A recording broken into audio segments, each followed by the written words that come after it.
Welcome back to my Prestos for yet another L322 video, like the 50 million other ones I've got ready. So, what's wrong now? Reverse camera. This is a 2005, it's got the entertainment system in it because it's a 2005, it's a changeover. It's got the touchscreen, so it sort of come in from 2005 to 2009, that one. So this video will apply to you guys as well. So if your car's in that range, this will apply to you. If you're seeing this video, it was successful. If you're not, it wasn't. Now, my camera just comes up on the screen all fuzzy, nothing to it. Now, it's quite a common fault. I thought the camera was knackered, and then I worked out someone had already been there before on this cheap 4.0 supercharged. So what have they done, and what do we have to do? So the idea of this video was to show you a cheap fix on how to repair the factory camera by putting a aftermarket Chinese camera in the housing. But it turns out someone's already been here, removed the housing, and tried to mount the camera up here like this already. So I can't show you it from start to finish because I haven't got one.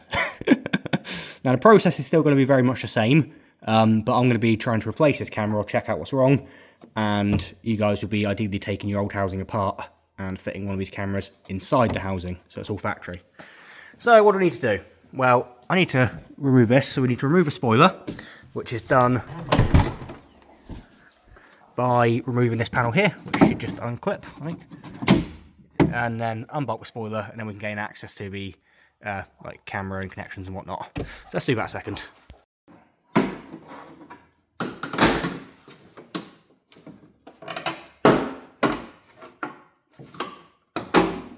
Carefully, so you don't break it, obviously.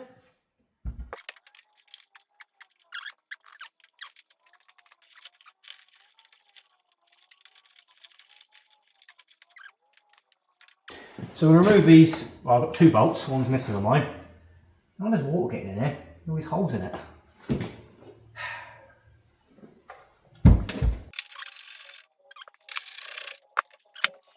Do 3 bolts, and then the connections here for brake light and camera. And then it should remove, although I've got a feeling mine's been siliconed on. No, but just well and truly stuck. A good tug forward, and it come off. That's what I've just found.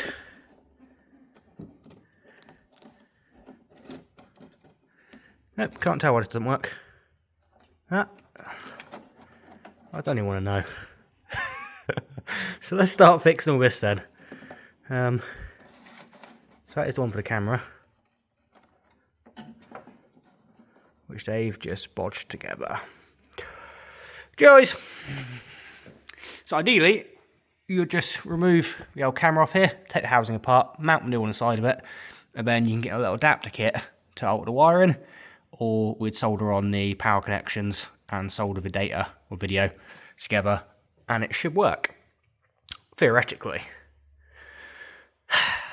But someone's been here before. This is what not to do.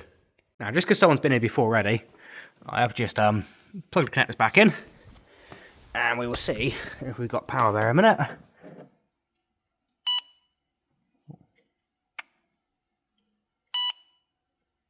We do, yet. Ground, perfect. And then is the shield grounded? That one. Perfect. And I've no longer got any fuzzy lines on the display, which is what I had before. So that was when the camera was roughly connected. So that's changed. So that means the signal cable going back should be good as well. So let's try and connect the camera into this and see what happens. So here's a quick few notes. Obviously I can't show you how to do it to the original camera because I don't have one. But essentially, you look at your camera housing, you've got a little screw on the bottom of that.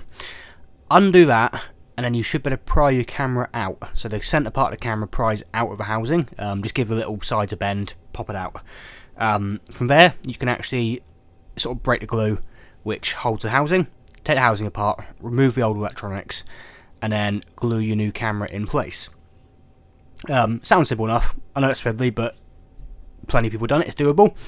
Now, the one other question is, do you need a PAL or NTSC camera? Now, there's no definitive answer. It seems like they maybe were both used.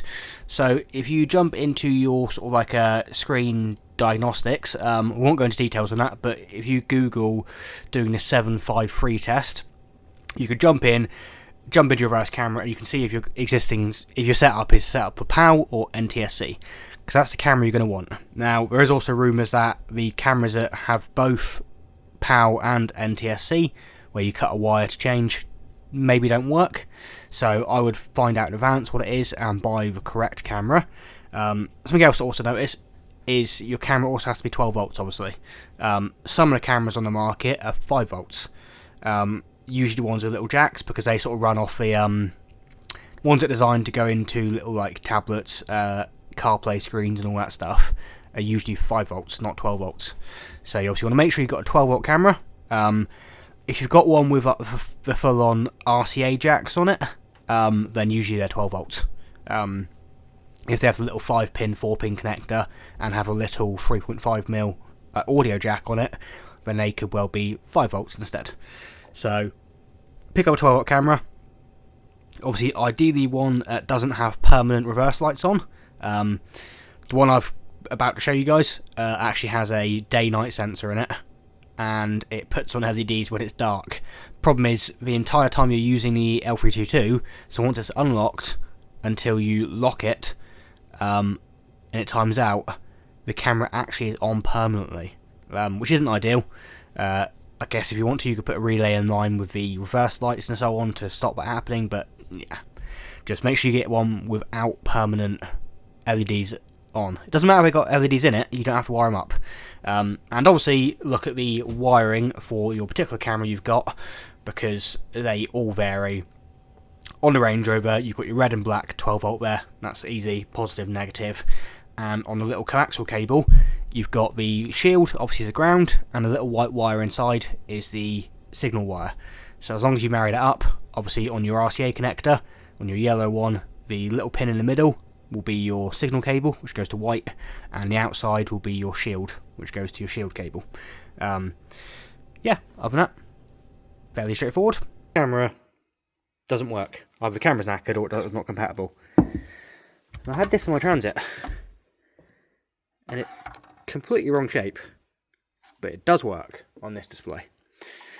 Now I'm probably not going to use this for the van, I guess. So, could I somehow butcher this onto a car, I wonder? This is not good. Create a little adapter harness there, and he's working.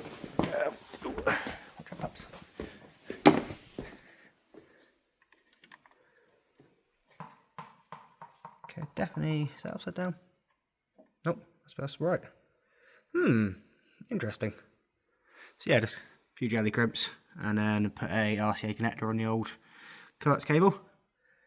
And yeah. But now how do I mount this on there without looking really, really stupid?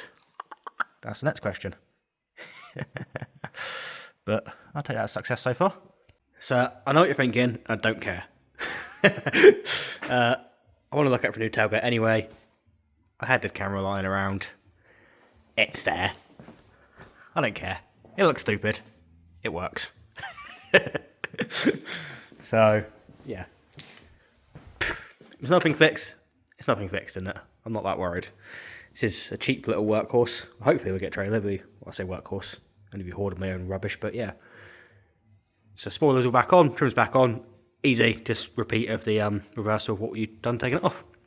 As for image, it is certainly a bit washed out in high light areas. It seems to sort of go almost black and white, which is strange, don't know why. But it does work, so it doesn't really matter, to be honest. So I will take that versus not working at all. So winning. So now we've got parking sensor working from the last video. Reverse camera now working again.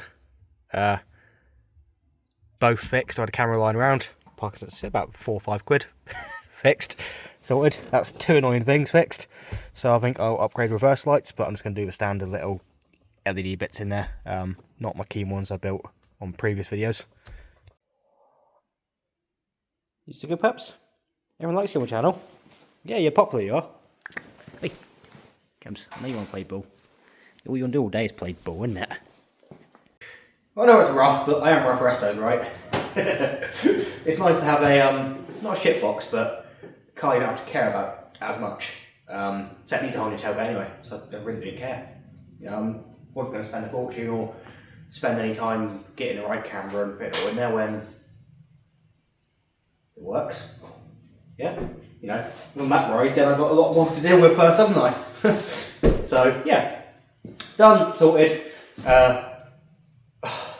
It's not video style, isn't it? So there's about 50 million other L322 videos, not all that rough, so they're actually quite useful and productive on the channel. Sorry I didn't go into any details of any exact cameras and whatnot, because there's already more guides online, I think, of how to do this. Yeah, that's just a sort of a quick video of roughly what to expect-ish. So I found more bodges whilst doing this. It's becoming a theme now. It's like I've been here before, isn't it? Multiple times. Oh well. So yeah, obviously subscribe for plenty more. Like the video if you like it. If you don't like it, then don't dislike it. That just ruins my freaking analytics and that rubbish. Obviously subscribe for plenty more, and there will be more because I'm stupid enough to own a Range Rover. I'm actually free at the minute, but we'll wrap it up to another day. I've got actually videos recorded on them, waiting to be able to get uploaded, but this thing's taking priority already. Whoops. So yeah, hope I'll see you guys next time. Yeah, I've been Jordan. Cheers.